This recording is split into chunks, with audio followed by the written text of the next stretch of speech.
Good afternoon, everyone. Welcome to Brewing Live All New Season, episode number 53. For mental preparedness in the new landscape of living amidst challenges of our present time.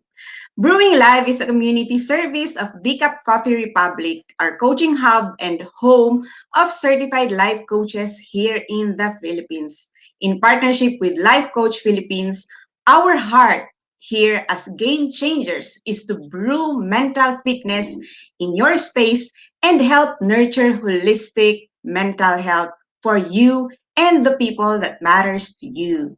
So shout out to all my fellow game changers serving in this corner of the digital space and advancing life coaching ethically and authentically. Giving is a lifestyle that never goes out of style. So I encourage you to expand your heart today by supporting the works that we do by blessing Decaf Coffee Republic with your food and beverage order. We have delicious vegan meals. I've tried them all. And fresh guyabano for easy switch to healthy and to healthy eating. And we also have sausage platter. I tried that as well. Waffles and cakes for your favorite classic and comfort food. Please check our FB page for the menu of sumptuous meals and refreshing drinks or connect with Coach Rezzhel through 0917-586-1661 to bring Decaf Coffee Republic experience to your place. We are open from 10 a.m. to 7 p.m. for your order on pickup and delivery. So there. I don't know what happened, but there's like a sound here. Let me turn that off. There, sorry. Sorry for that. And yes, we're back. Again, if you want to order, connect with Coach Rezzhel and she will be there happy to serve you. Coach Raj and Coach Janet are also there to assist you with your orders. So there. And also, I have also subscribed and I already got my copy of the um, Healing from Past Wounds 7-day devotional journal. It's a way to start your healing process and healing process from your past wounds. So check that out. Connect with Coach Rizal to know more about that. And if you like our page, the Decaf Coffee Republic, the page of our coaching hub, then you'll see the information about this journal, about the Healing from Past Wounds 7-day devotional journal in there. So there. For other ways to support our community works, you may now give us some stars or some love gift through fund transfer. Just check the caption of this video for blank info and or GCash account. If you joined us just now, welcome, and thank you for being here. Like truly, I'm thankful. You may circulate this link and this link to invite your friends to watch with you. So there, you may also tag them in the comment below and give them some shout out, encouragement, motivation, and best would be to acknowledge them and express your gratitude. As for me, let me give you my shout out let me give my shout out for fellow mental model collectors inside B Learning Society by Master Coach A.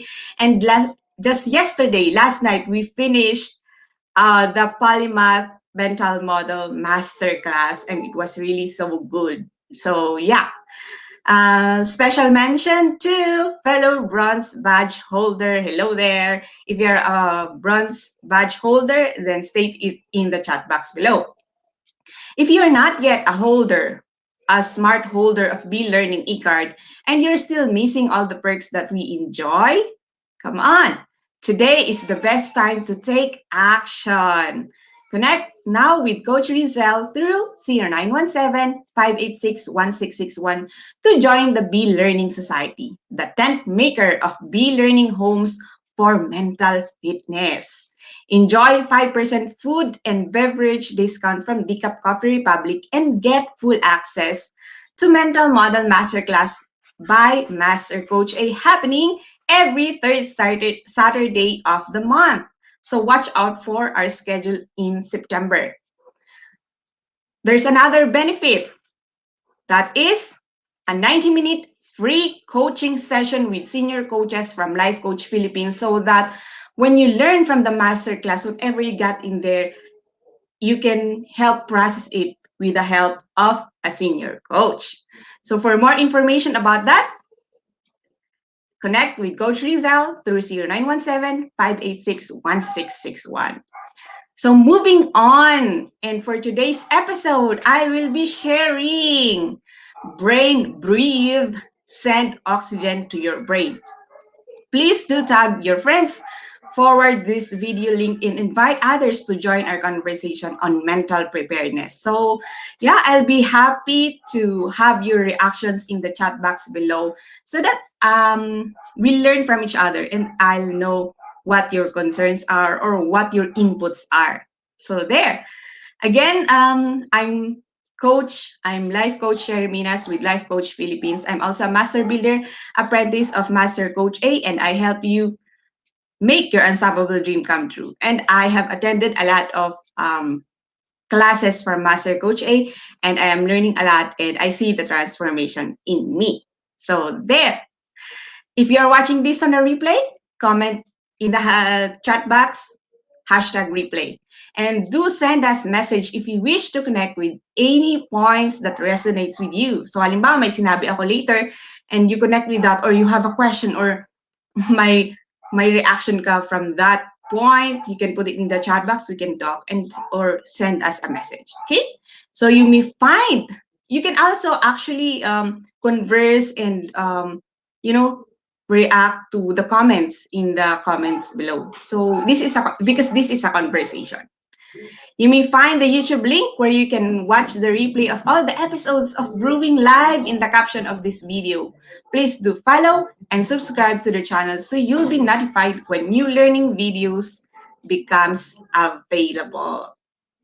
So are you ready for our topic today? So, what made me, I'm actually a chemical engineer. I graduated as a chemical engineer and I'm now in sales. So, I'm selling laboratory equipment that actually is used by QA, QC, and the engineering department of mostly manufacturing companies. So there, as of now, I'm handling. Before I handled different kinds of industries like food and beverage, gold, not only gold but mining companies. Because I was assigned in Mindanao and in water companies and all that. But for now, I'm assigned to handle and to cater for our clients from the pharma industry and few from the food industry. So that's my function today. And I actually handle some accounts from the government. So like FDA is one. So there. And why am I interested in brain actually? So when I was in college, I watched this movie. It's a Korean movie. It's a movie. It's not a series because usually it's Korean. Marami silang series, diba? But this one is a movie, and the title is um, it's not a walk to remember, but a memory to remember, something like that. And I cried when I watched that one because the woman there has dementia. And it started at an early age, 23 years old. At first, she was losing her pens. That's why in her bag, she has a lot of pens. That's because she forgets, she's a designer. So she forgets where she puts her pen. So in order for her to have pen when she needs it, she puts a lot of pen in her in her bag. And actually, the start of that movie is that when she entered convenience store, she bought a Coke. Tapos, kinuha niya yung sukli niya, naiwan niya yung Coke niya. So, na-meet niya yung guy doon because it's a love story. Kasi yung guy, hinabol siya at binigay yung Coke. And since college, I had those episodes where I forget things like nakakalimutan ko yung sukli ko. Yung mga ganon. So, yung mga ganon. So, naging interested ako about these things. And I also lived with a sister na when we were living with her in college again, nag-start na pala yung symptoms niya for Alzheimer's. So, kung saan-saan niya nilalagay yung mga pagkain, bababa siya ng midnight, tapos kakain siya. Yung mga peanut butter, mahilig kasi yun sa peanut butter, kung saan-saan niya nilalagay. So, yun, American sister siya. So, I lived with a nun. So, yeah. And then, basta yung mga bagay-bagay kung saan-saan niya nilalagay. May one time pa na, hindi ko alam kung nag-sleepwalk siya kasi hindi namin siya ginising.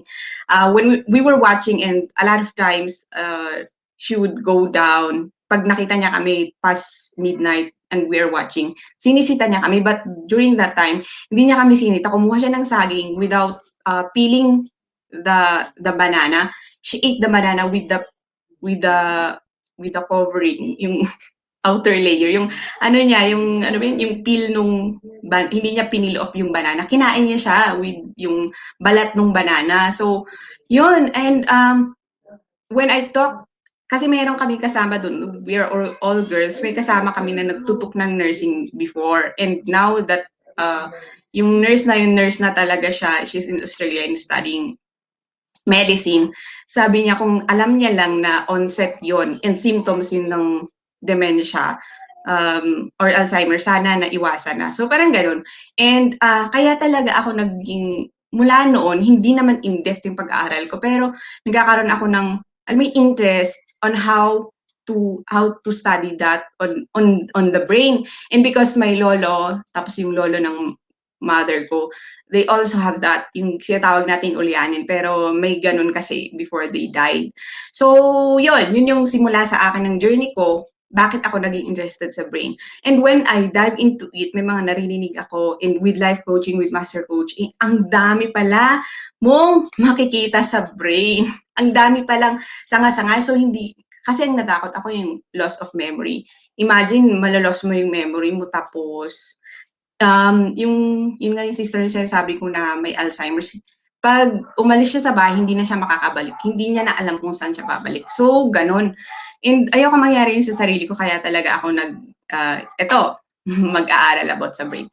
And that is why ang discussion natin actually ngayon is just one part of the many things that we can study and we can learn from the brain. Actually, may mga expert per area.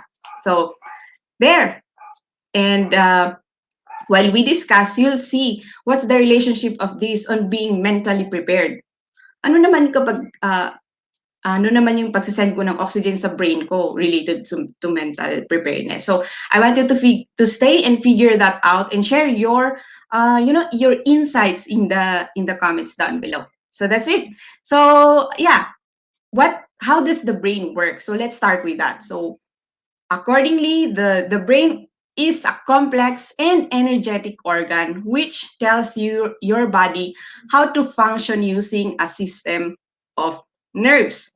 It contains billions of nerve cells, or yung tinatawag nating mga neurons, and it coordinates thought, emotion, behavior, movement, and sensation. So kaya natin siya pag-aaralan kasi siya yung nagko-coordinate lahat noon. So kapag hindi maganda yung function ng brain mo dahil hindi mo siya inalagaan, so it will affect your thought, your emotion, your behavior, yung coordination ng mga yung movement mo, paano ka makakalakad and everything, and your sensation, how will you feel and all that. So dahil we're talking about breathing today, we're going to talk about breathing today. The brainstem, kasi may mga parts yung brain, di ba? If you remember biology, the brainstem links the brain to the spinal cord, which controls many vital functions such as your heart rate, blood pressure, breathing, and even sleep. So yun yung mga yun pala yung nagagawa ng brain. Kaya natin pag-uusapan kung ano yung mga bagay na related related sa ating brain, 'di ba? So, yon. Ngayon, magbibigay ako ng some trivias about the brain, about yung kapag kulang yung oxygen sa brain. So, how long can the brain go without an oxygen? So, this is general kasi di ba may mga divers, they practice, so they can actually last long na yung oxygen nila sa body is na-utilize pa nila, na they can last longer, na hindi nakakapag-take in ng oxygen kasi hindi mo naman manufacture yung oxygen eh. The oxygen comes from outside. So yan. So between 30 to 180 seconds of oxygen deprivation, you may lose consciousness. Yun. At the 1 minute mark, brain cells begin dying. Yun. And at 3 minutes, neurons suffer more extensive damage and lasting brain damage becomes more likely. Tapos pag 5 minutes na yung nakaraan, death becomes imminent. Pag 10 minutes, even if the brain remains alive, a coma and lasting brain damage are almost inevitable. At 15 minutes, survival becomes nearly impossible.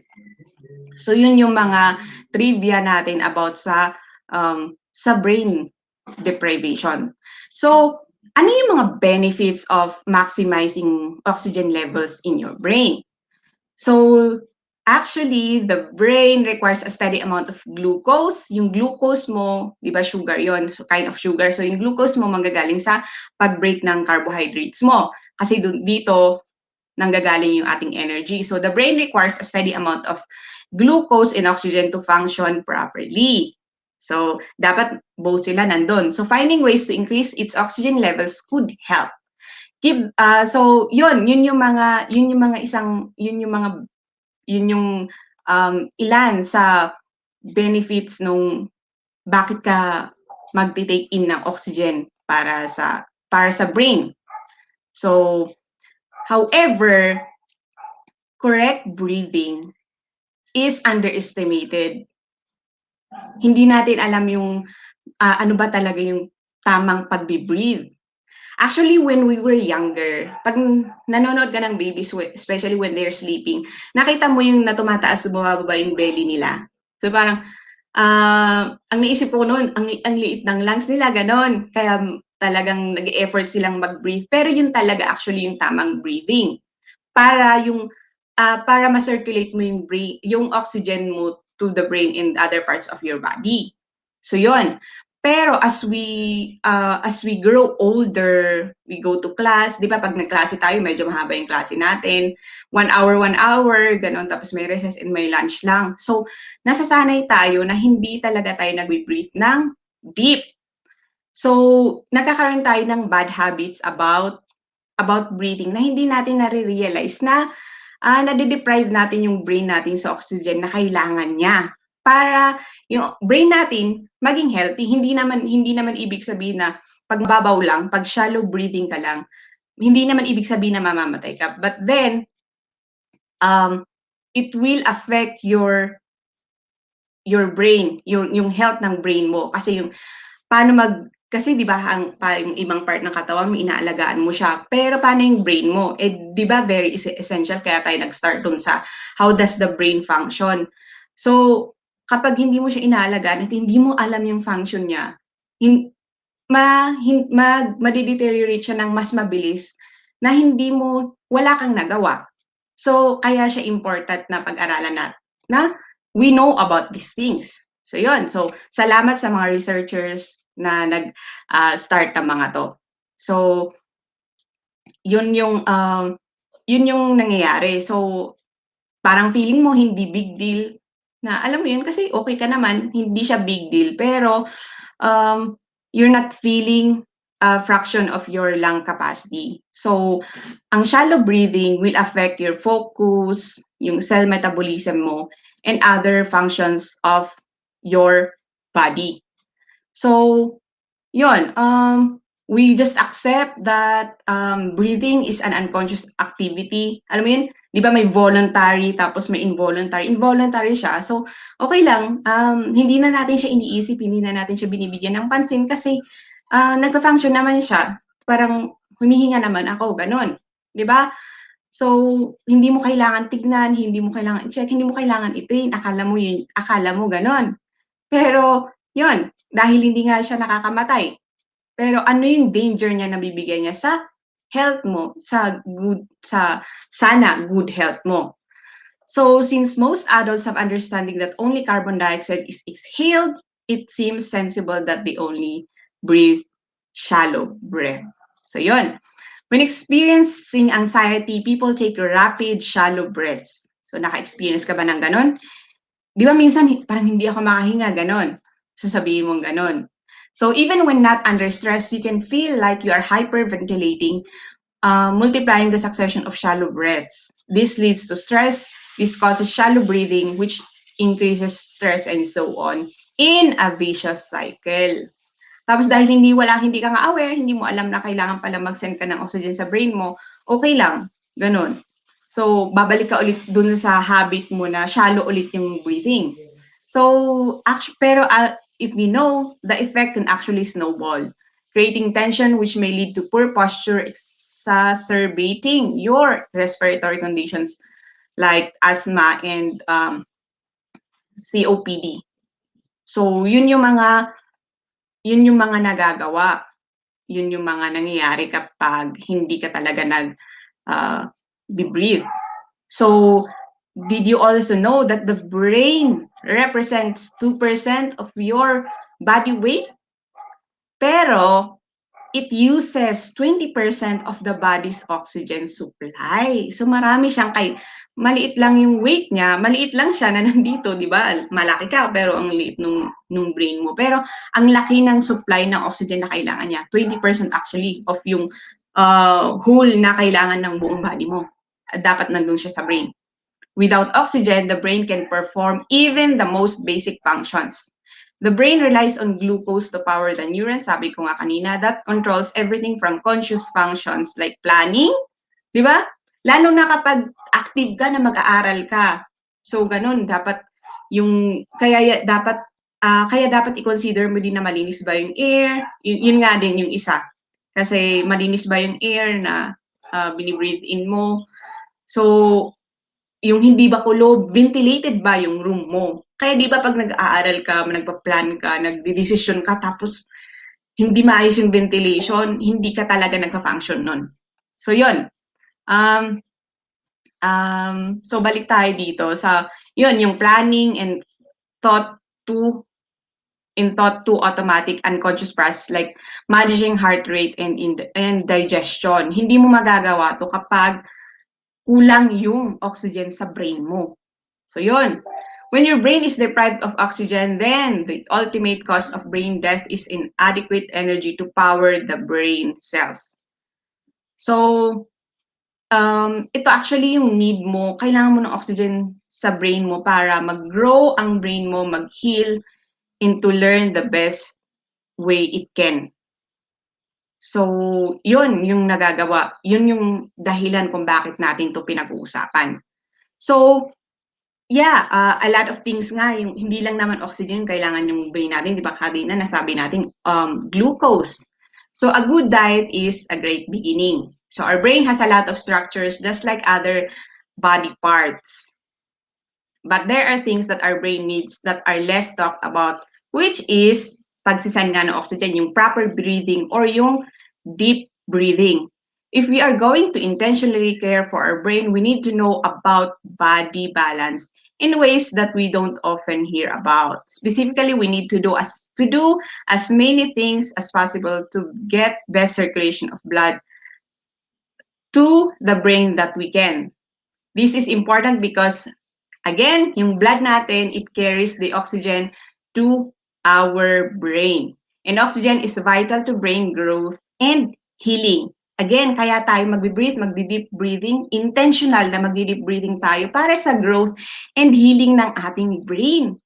So, kung gusto mo yun for your brain, you want your brain to grow and to heal, kailangan mo yun. Kailangan kang mag-send ng oxygen. Kasi nga, ang namadalas natin is nasanay tayo na shallow breathing lang. We actually breathe in our mouth. And talaga, hindi tayo nagbe-breathe deeply. So yun. So oxygenating the brain well is required to promote brain healing and brain use. Proper brain function requires critical balance. So, dapat may correct breathing for oxygenation, correct carbon dioxide and nitric oxide levels for circulation, and a program of brain activities for exercise and growth stimulation. So, ano pa yung mga facts about this one? So, the brain, according to study, the brain uses about 3 times nga of the oxygen na supplied, na oxygen supply na kailangan ng body mo. So brain cells are very sensitive to decrease in oxygen levels and don't survive or function very well long without it.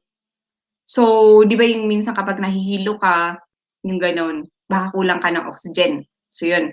So, the brain is made up of very special cells. Alam niyo na yun, yung mga neurons. And each of them can do the job of any other neurons in the brain. So, naalala ko to nung biology nung high school. So, pwede siyang, yung isang neuron, pwede niyang gawin yung function ng iba. Kaya nga yung iba, pag may nasirang part ng brain, you can learn, hindi naman lahat pero you can learn other functions ng nasirang part ng brain through training, through therapy, ganun. Kasi yung neurons, kaya nilang gawin yung ginagawa ng iba. So, yun lang yung sinasabi dito. So, yun yung mga kahalagahan ng, alam mo yung mga functions ng brain na kailangan tayo maging aware para alam natin kung paano nga natin alagaan yung brain na parang, ako nga din kasi ako talaga ang breathing ko ganun. Hindi talaga ako nag-deep breathing. So, nung nalaman ko to, sabi ko, ganun pala yun. That's why when I was in college, kasi nung college ako, nasa basement ako. At lagi lang akong inaantok kasi ang carbon dioxide ay nakakaantok. Nakaka-down siya ng feeling. So, lagi akong inaantok. Tapos parang walang pumapasok sa utak ko. So, actually, yung nurse na kasama namin dati, sabi niya, dapat ventilated nga daw yung pero hindi ko siya naisip na ganun. Binubuksan ko lang yung window, pero hindi talaga, kasi ang laki ng room, tapos most of it talaga is nasa base, underground.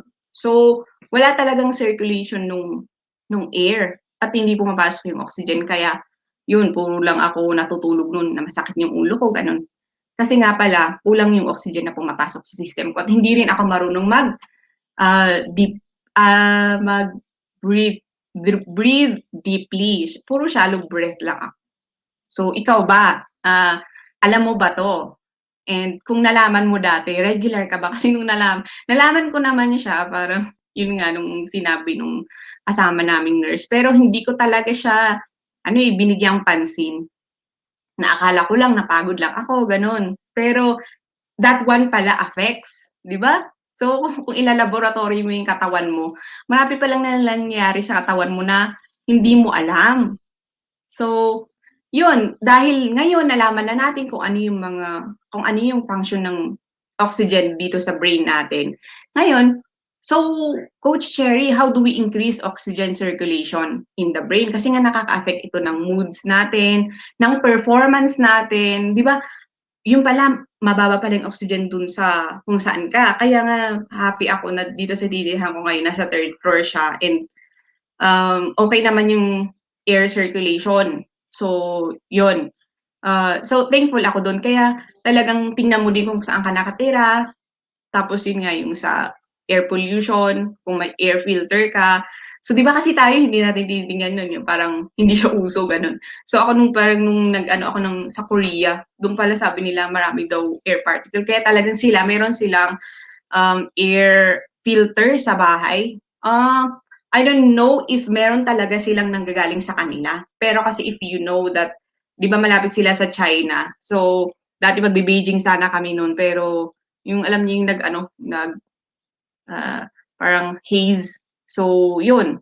Yun yung, di yung pwede sa health mo kasi yun, masisira yung lungs mo. And yun, basta, yun lang yung sinasabi ko dito. So, yun. So, with that, alam natin yung benefits sa brain natin. Alam natin na kailangan mo palang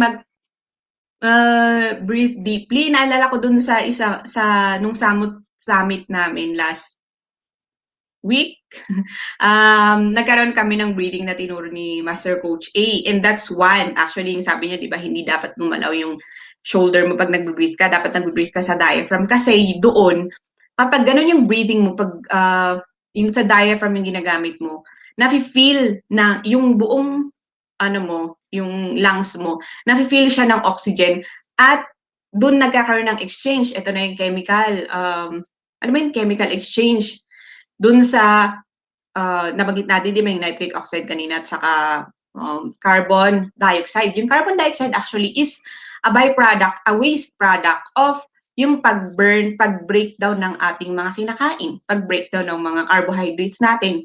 So, nandun siya sa katawan mo. Alam mo yun, marami pala akong waste sa katawan na hindi ko nilalabas kasi hindi ako nagbe-breathe deeply. So, linis-linis na tayo ng ating katawan, mag-deep breathly na tayo. So, yun. Kaya din, at di ba yung carbon dioxide kasi is, kailangan mo siyang ilabas. Kaya din, kapag nag-breathe in ka, di ba mag-breathe in ka? So, halimbawa, mag-4 counts ka.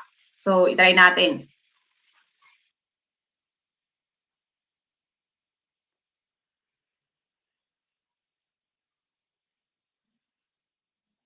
Ayan. So, masasanay ka din. Kasi ako, ang usual ko na count pag sinisimulan ko ulit, 4.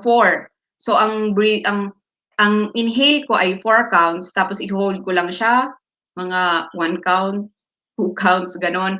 And then, mas mahaba yung release. Yung release niya, yung exhale mo is about twice or mas mahaba pa.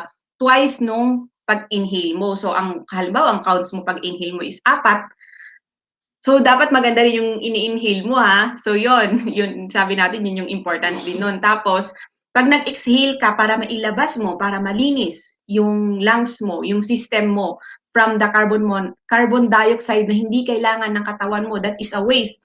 Yun, kailangan din ng mga, di ba, ng mga plants yun. So, kailangan mong ilabas yun para malinis yung system mo. So, kaya kaya mas mahaba yung ating exhale. So, yun pala yun. So, ngayon, how do we increase oxygen in our body and oxygen in our system, especially into our brain and the circulation in the brain? One of the easiest way is to understand how we physically breathe. Yun nga yung sinasabi natin kanina, na awareness. So yun, ako din, hindi ako naging aware dati. So yun, we were truly meant to breathe easily and without thought. Though our noses, through our noses, mouth closed, and with what is called belly breathing or diaphragmatic breathing. So yun, yun yung binabanggit natin kanina. We have structures in our heads called sinuses. Yan, so sinus, tapos oral cavity, and the upper parts of our lung structure that holds a certain level of chemical control agents. Yung nabanggit natin kanina na carbon dioxide at yung ating nitric oxide. And anong gamit ng mga yun? They help control blood vessel and tone circulation. When we breathe normally deeply into our belly, we move air and oxygen down to areas of our lungs where most of circulation of the blood is. So yun pala yun. So this is where most oxygen and carbon dioxide exchange takes place. So kaya kanina nabanggit ulit natin na kailangan mo yung deep breathing para nga nag-exchange, doon sila nagkakaroon ng exchange para nga mailabas mo si carbon dioxide. So yun siya. Kasi sa breathing mo, ang nangyari dito is may chemical and may mechanical reactions. So yun.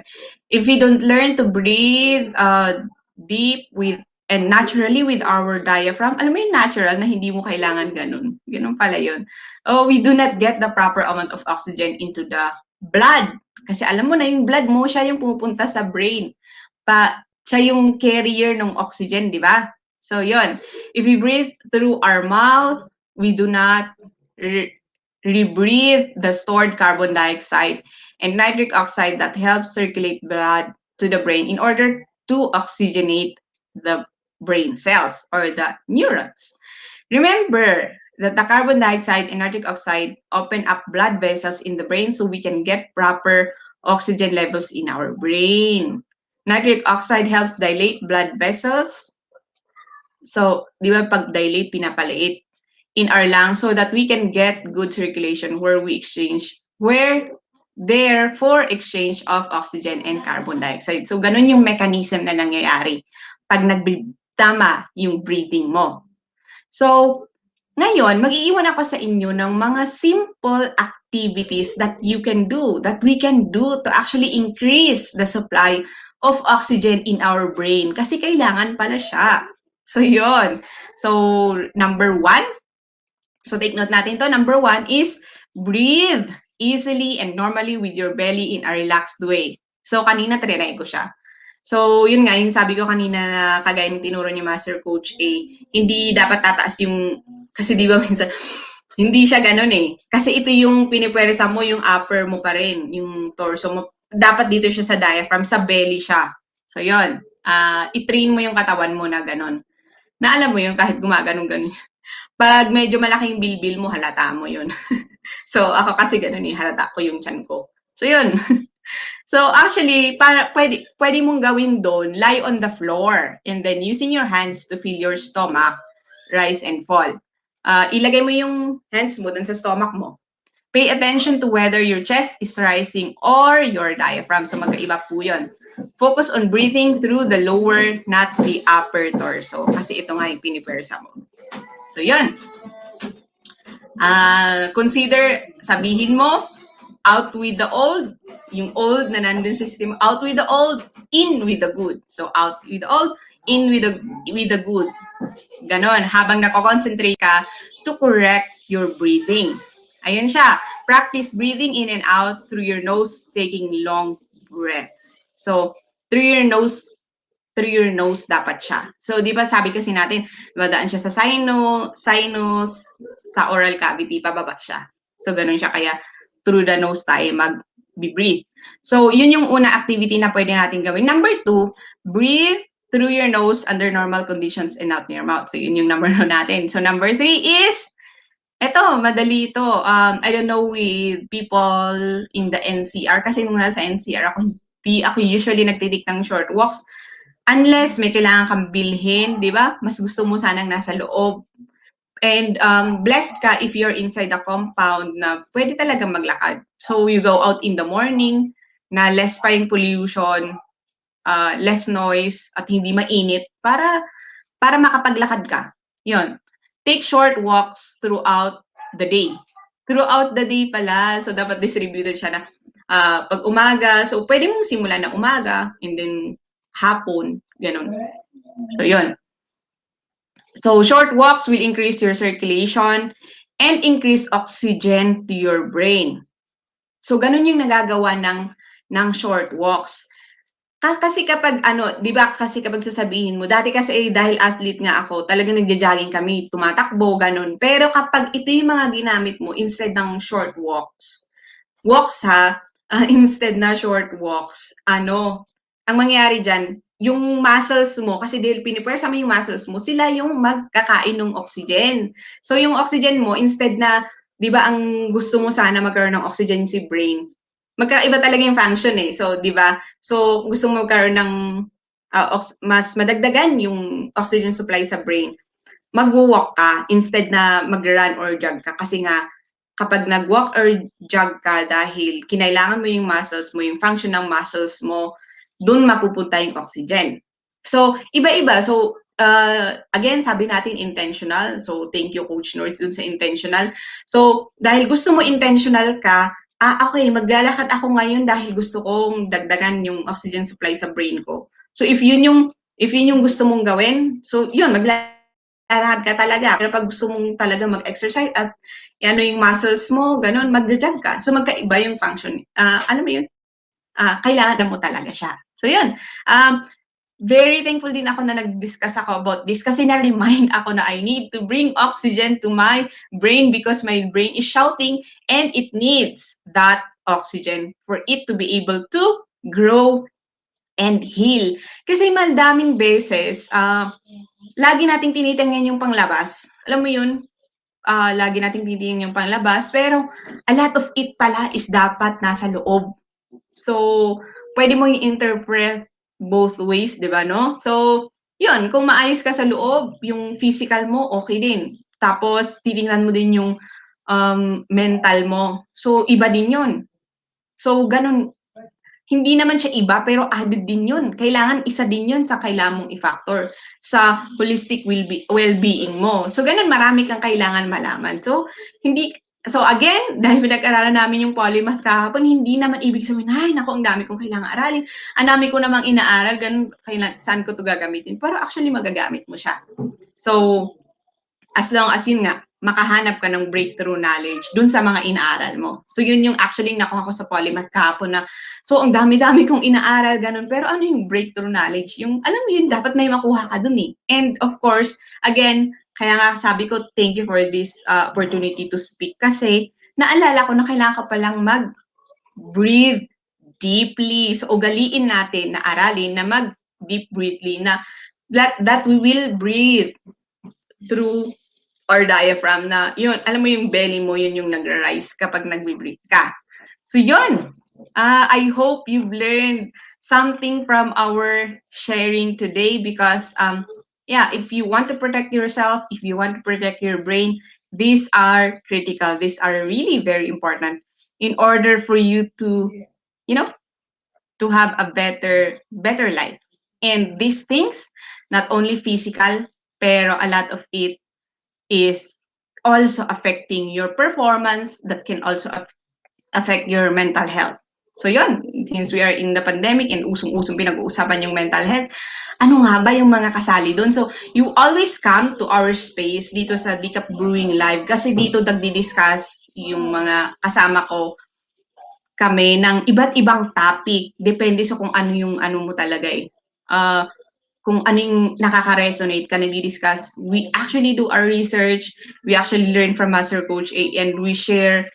And doon kami nakakakuha ng paano kami mag-share naman sa inyo. So yeah, I hope you really learned something from my sharing today. So one last na actually na na-research ko din, no? Sabi niya dito, there was a study. So, related siya, di ba, dun sa sinasabi ko kanina na holistic well-being, yung ganon. So, there was a study done by researchers at Northwestern University. Ang galing, no? So, ito yung mga gusto ko, parang sa ibang bansa kasing daming research. Pero madami din yan dito nung I handled UP, ang dami din talaga nilang research. And MSU, IIT, ganon. MSU, marami mga ganon. Mga schools talaga na they're into research kasi nung time ko hindi kami masyado sa research. So yan. So according to their study, only breathing from top part of lungs reduced oxygen impairs your thinking. Nai-impair yung thinking mo kapag very shallow lang yung breathing mo. So there. So they found out, according to the study, that there is a connection between breathing and cognitive function. Diba? Which was stronger during the inhalation phasing of breathing. So yung cognitive function mo siya ma-affect siya, greater siya dun sa inhalation. Yung pag-inhale mo, pag-take in mo ng oxygen. Shallow breathing disrupts the balance of oxygen and carbon dioxide. So kanina nabanggit natin yung balance, di ba? Which keeps the right amount of oxygen coming in and equal amounts of carbon dioxide going out. Kasi kapag puro ka shallow breathing, hindi ka intentional na mag-breathe deeply, mas puno ka ng carbon dioxide. So, actually, papansinin ko siya. I'll do it for the next days. So, papansinin ko siya kung ano mo yun, magiging light ba yung feeling, ano yung feeling mo, happier ka ba kapag nag-deep breathing ka. So, yun yung mga pwede nating pansinin kapag ginawa natin to. So, yan, I'm really encouraging you to do this one. Kasi, important siya. So, if you really want to be well, to be okay, then add this to your routine. Add this to your intentionality, yung mga gusto mong gawin sa buhay mo. Alam mo yun, breathing. Breathing lang siya, pero napaka-important pala niya. So, yon yung ating sharing ngayon. So, I hope natuwa kayo kasi natuwa ako dito sa sharing ko. So, yon. Yun, I hope you have shared your inputs in the comments down below because, yeah, that's the end of my presentation. That's the end of my talk today. And share it with others as well. So, di ba? Pwede natin pag-usapan kung ano yung mga gusto nyong gawin para mag-send ng oxygen sa brain ninyo. Okay? So again, yung blood mo kasi yung nagki-carry ng oxygen sa ano mo. And naalala ko si Coach Marifed, di ba may oximeter yung chine-check, yung, alam mo yung kiniklip sa daliri mo kapag pupunta ka sa ospital or pag may check-up, di ba? Tinitingnan nila yung level of oxygen sa body mo, sa system mo. Yan. So that's it for me today. Thank you for joining me and supporting the advancement of mental fitness because of the ongoing MECQ. The free talk on mental preparedness every Saturday at 4 p.m. is temporarily put on hold, but you can still connect with us with any of your coaching needs 24/7 and we will support in the best way possible. So kapag tinawagan niyo yung number natin na 0917-586-1661 at hindi kayo nasagot agad, wait lang kayo, tawag kayo ulit. Or you can actually message and leave your number para tawagan kayo ni Coach Rezzhel. Kasi maaaring may kausap lang siyang iba. So if you are interested naman to become a professional service provider, either as a life coach or mental health coach like us, connect with Coach Rezzhel through 0917-586-1661 to know more about co-actively co-create life certification life coach certification program by Master Coach A. We are now accepting application for mental health certification and internship program with limited slots. So make sure that you make that reservation with Coach Rezzhel.